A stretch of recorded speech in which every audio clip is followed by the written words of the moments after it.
This is the first time we are seeing you after more than 48 hours. Sorry for, that particular scenario. And we saw you in the morning wishing Kenyans a happy, Shujaa Day through your ex-official account. We saw you also wishing Kenyans a happy Shujaa Day during your through your official X account. But we are seeing you for the first time in more than 48 hours. Just tell us about your status. Thank you very much. I think on Thursday I had proceedings in the Senate throughout the morning, and I think we broke at 1 o'clock or so, and I retreated to Harambee House Annex for lunch with my team of lawyers and a few of my senior officials in the Office of the Deputy President. And after lunch, we went through my examination in chief in the afternoon and possible areas of cross-examination by the councils for the National Assembly and by the senators themselves. And my team took off for the Senate, and I went through my office to pick my notes. And when I was going to the office is when suddenly I developed very, very intense pain in the chest. And I sat down, and the pain continued. And it was very intense and very sharp. And I did call my doctor, Dr. Gono, of this hospital, who has been my doctor for the last 20 years. And I described him in brief how I was feeling. He asked me about the intensity of the pain, and I told him it was very, very, very intense. And as we were speaking, I started having shortness of breath. And Dr. Gono instructed me to drop everything I was doing and get here to Karen as quickly as possible. He told me what I had described is not a good thing, and I should come here. And I went down through the lift to my car, and he instructed my people to very speedily bring me here. And by the time I was getting here, I was under a lot of pain and shortness of breath. And I found Dr. Gono and his team of paramedics were waiting for me, and quickly examined me. And he quickly made a decision that I must be admitted immediately for observation and possible treatment. And in fact, after I stabilized, he did tell me that had I been late for another 20 minutes, we would be telling a different story today. He didn't want to thank Dr. Gono and his team of doctors and paramedics and the nurses. They have really taken very good care of me. And he would have wanted me to stay a bit longer for further observation. But I've requested that he allows me to go home. And he thinks I'm quite stable to go home where he can look after me from home. In any case, my home is not far away from here. And if there is any problem, I should be able to get back here. But as we speak, I'm okay. A little bit weak, but I feel better. The pain, the intense pain has gone away. What is there is very little pain. It is manageable for a man. A man must be able to withstand some of these small things. But in his assessment, I'm out of danger. But when I came in, it was very, very, very severe. And I want to thank the people of Kenya for their prayers. And I'm sorry, many came to see me. I was not able to see them. The doctor could not allow them because I needed a lot of rest. And I was at a very serious observation by a team of doctors and nurses. And therefore, I was not able to receive visitors. And I want to thank those who took their time to come and visit me. Millions of Kenyans who have been praying for me for my quick recovery. I really want to thank them and to say that I will remain forever indebted to them for their concern, for their love, and for wishing me quick recovery. The unfortunate turn of events there during that particular time. Even as you were receiving treatment, a lot was going on in terms of Senate proceedings, the outcome of that. There's also a very active, legal proceedings on the same, resuming on Tuesday. In the wake of all this, even as the doctor has recommended that, you have a sufficient rest, at home. But maybe just tell us, will we be seeing you active? Will you respond to all these issues that are going? We're talking about a parliamentary outcome, also talking about a legal process which is so intense that has even involved a 3-judge bench. What will be your reaction towards all this?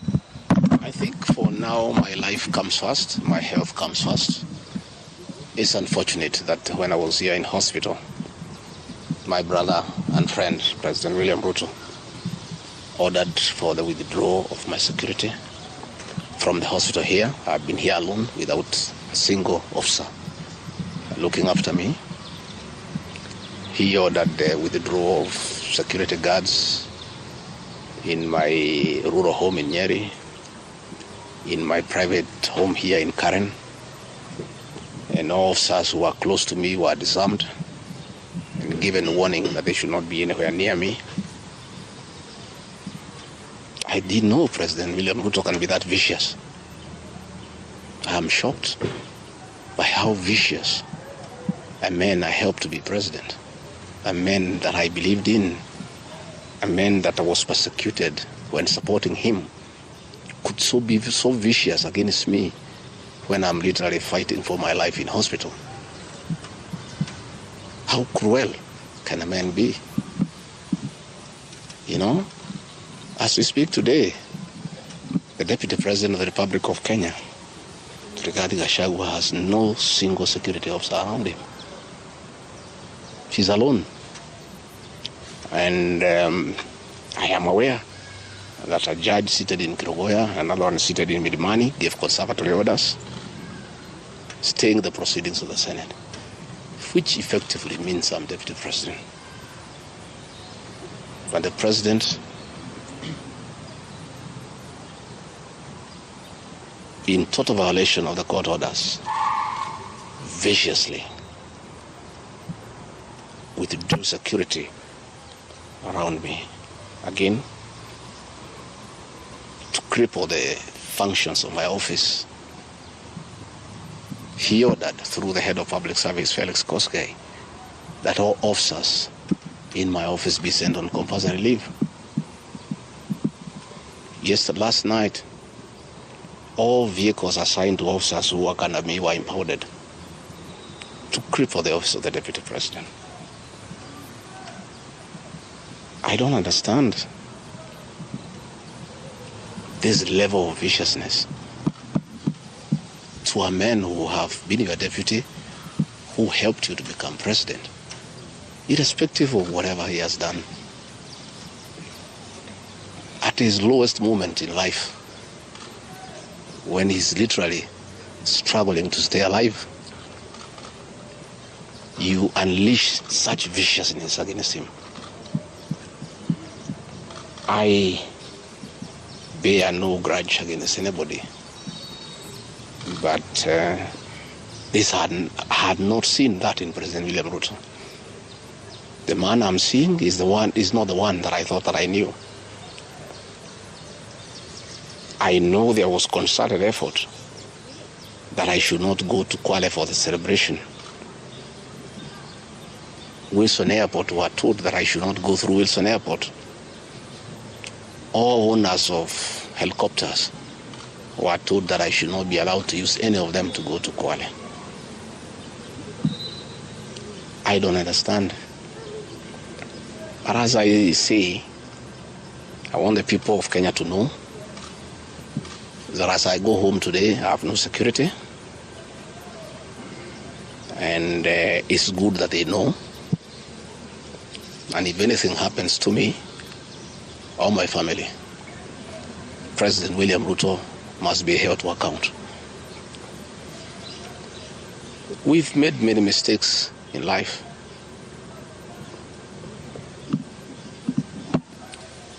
And we keep on learning.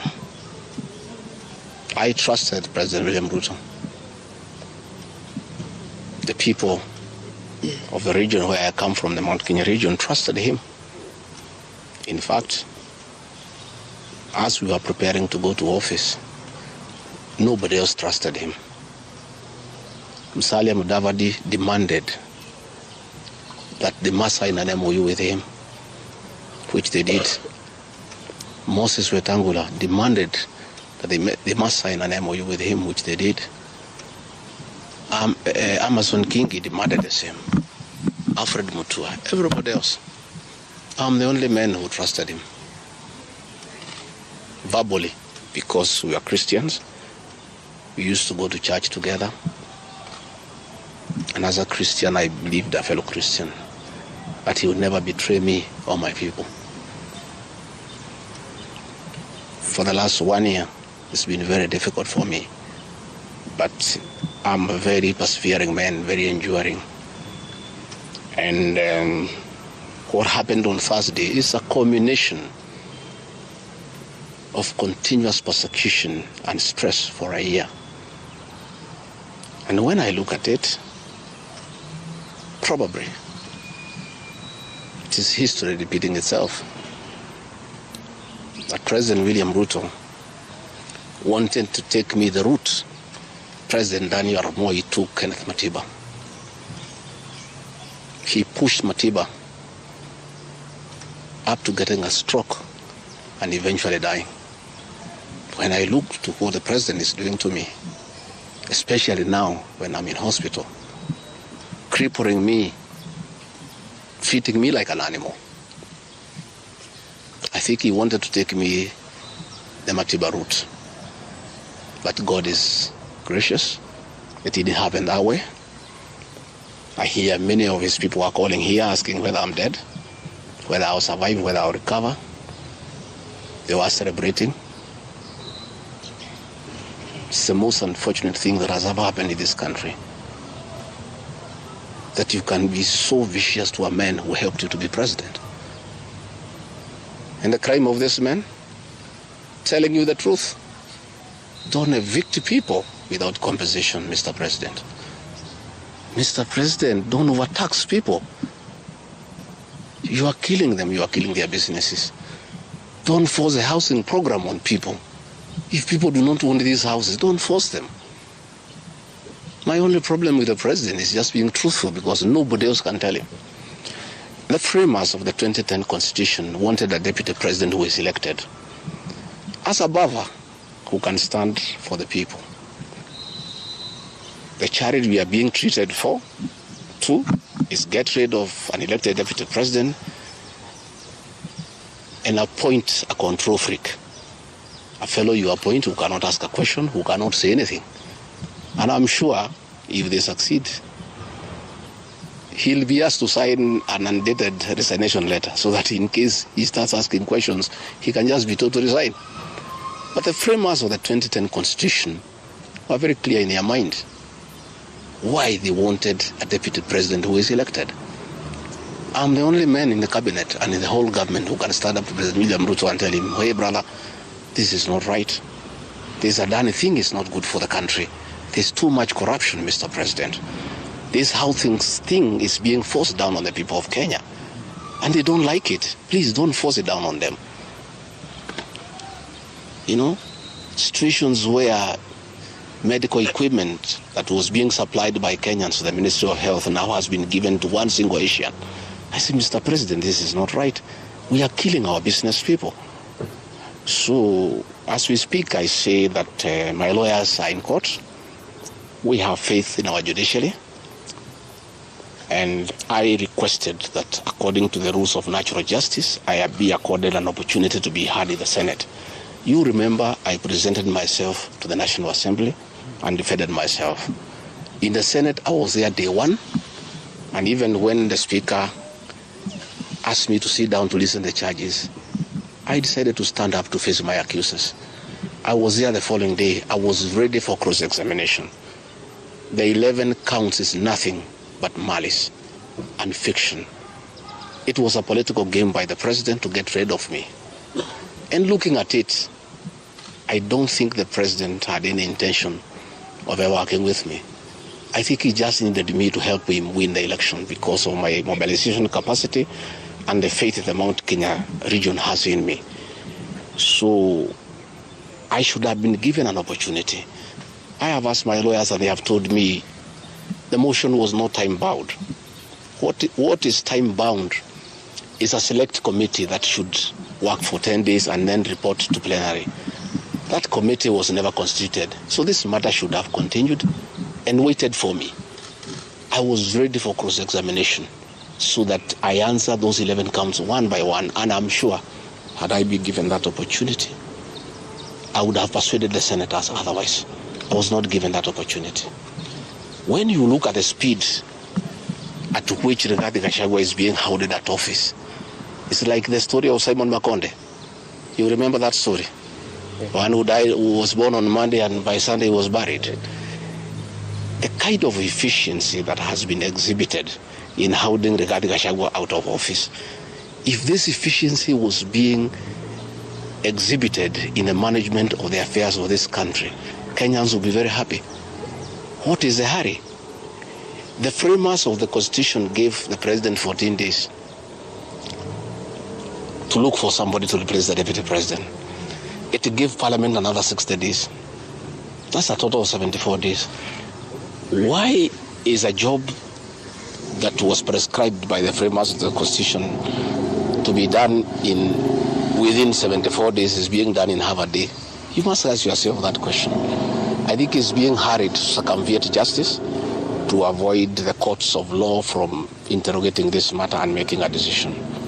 The courts told us they don't want to interfere with the process, to let the parliamentary process get finished and then go to them. We have gone to them now. It's over. The courts will interrogate the process and make a determination. But I ask, let the president obey court orders. Through a court order, Rigathi Gachagua is deputy president. Why doesn't he have cars? Why doesn't he have security? Why has his office been made dysfunctional? I think it's very important. But finally, I want to tell the people of Kenya that I don't feel safe. And for the first time, let me say that on 30th of August in Kisumu, undercover security agents entered my room in Kisumu and bagged it. And one of them tried to poison my food. But we detected it and we were able to escape the scheme. I was supposed to be killed through poisoning. On 3rd of September, in Nyeri, another team from the National Intelligence Service came to Nyeri and tried to poison food that was meant for me and Kikuyu Council of Elders. I did report this matter to the National Intelligence Service, and the officers who were assigned to my office, I asked them to leave because I felt I was not safe. After the 2 attempts to assassinate me through food poisoning failed, it is when this impeachment motion was hatched.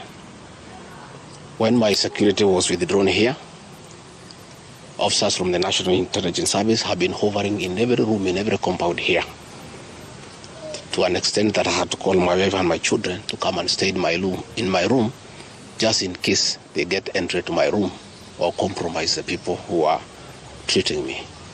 So Rigathi Gachagua and his family feel very exposed because these people have tried to kill us before.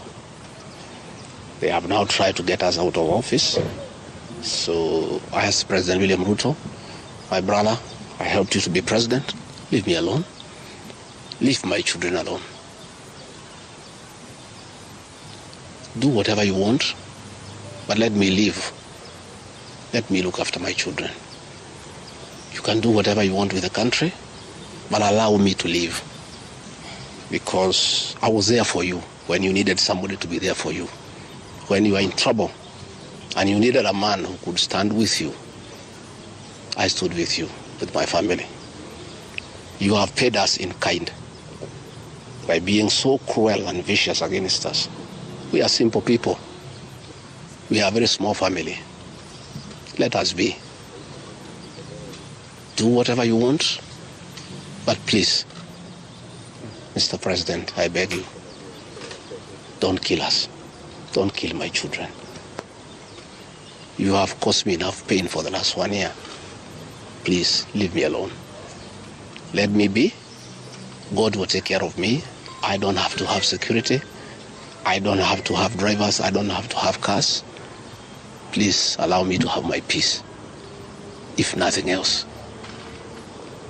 And remember, I was there for you when you needed a man to be there for you.